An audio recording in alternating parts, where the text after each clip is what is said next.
लद्दाख में एलएसी पर भारत चीन के बीच तनातनी पर हमारे सहयोगी राजदीप सरदेसाई ने बात की एनसीपी चीफ शरद पवार से। शरद पवार जी, आज तक पर आपका स्वागत है। हमें बताइए, इस समय चीन को लेकर जो पॉलिटिकल विवाद चल रहा है, बीजेपी वर्सेस कांग्रेस एक दूसरे पर आरोप लगा रहे हैं चीन को लेकर, किस तरह से आप देखते हैं? इतने अनुभवी नेता हैं, क्या आपको लगता है ये सही रास्ता है एक दूसरे पर आरोप लगाना, जब एक दूसरे कंट्री की बात आती है, राष्ट्र सुरक्षा की बात आती है?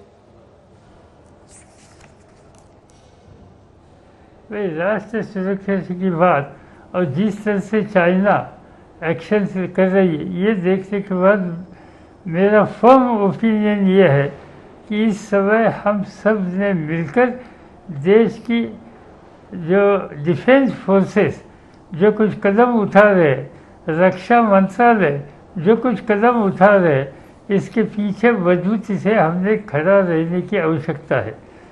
इस देश की ओवरऑल सिचुएशन एंड सिक्योरिटी आप देखेंगे, थ्रेट परसेप्शन देखेंगे, तो हमेशा हम बात करते हैं पाकिस्तान के बारे में, मगर मेरा कंसिडर व्यू है जी कि पाकिस्तान से ज़्यादा हम लोगों के लिए, देशवासियों के लिए चाइना की स्थिति और गंभीरता से देखने की आवश्यकता होती है। तो चाइना जी 1962 में हम लोगों ने देश ने देखा एक बार क्या हुआ, और बीच में सिचुएशन में सुधार करने के लिए कोशिश बहुत हुई। दोनों देशों ने इस तरह से कदम उठाए।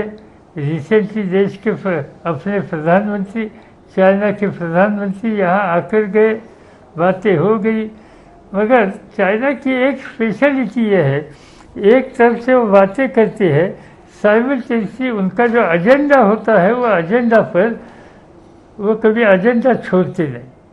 आपने कहा कि इस पर राजनीति नहीं होनी चाहिए, लेकिन राजनीति शरद पवार जी हो रही है। कांग्रेस दिन पर दिन गवर्नमेंट पर अटैक करती है और गवर्नमेंट कांग्रेस पर अटैक करती है, और बड़े पर्सनल तरह से। आप अनुभवी नेता होने से किस तरह से देखते हैं ये? क्या आप आज कह रहे हैं कि सबको एकजुट होना चाहिए? ऑल पार्टी मीटिंग में क्या आपने यही कहा कि सब पार्टियों को अपनी जितने भी डिफरेंसेस है वो छोड़कर इस समय सरकार को सपोर्ट करना चाहिए, मोदी सरकार को समर्थन करना चाहिए? मैंने मोदी सरकार को समर्थन करना चाहिए ऐसी भाषा नहीं की। मैंने डिफेंस फोर्सेस, मैंने डिफेंस पॉलिसी, इस बारे में जो कोई कदम उठा रहे हैं, इस सभी को हम लोगों ने सहमति से सहयोग देना चाहिए, सपोर्ट करना चाहिए।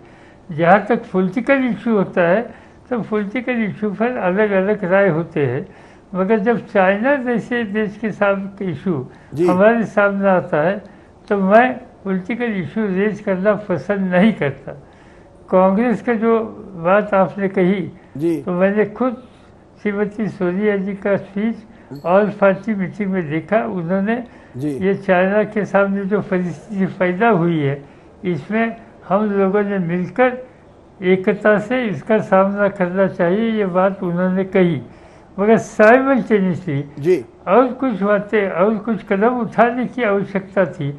इसमें जो कमियां है वो भी उन्होंने देखने की कोशिश की और सुझाव दिया, ये जल्दी से जल्दी ठीक करो। मैं इसलिए आपसे ये पूछ रहा हूं क्योंकि जो असलियत ये है कि विपक्ष, खासकर की कांग्रेस कह रही है कि ये पॉलिटिकल, मिलिट्री और डिप्लोमेटिक फेलियर है।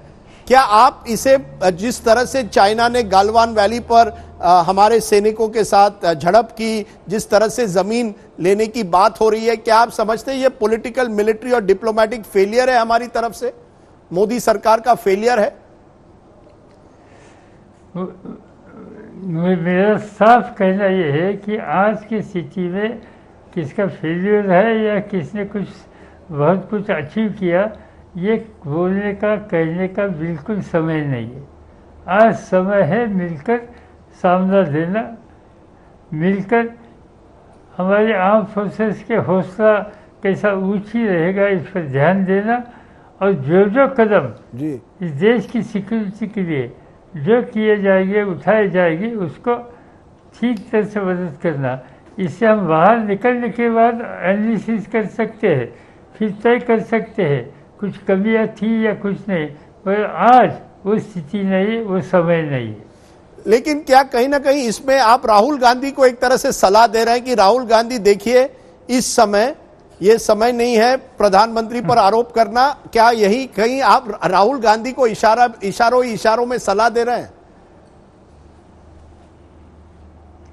मैं किसी को सलाह नहीं दे रहा, कोई छोटे लोग नहीं, सबको समझना चाहिए।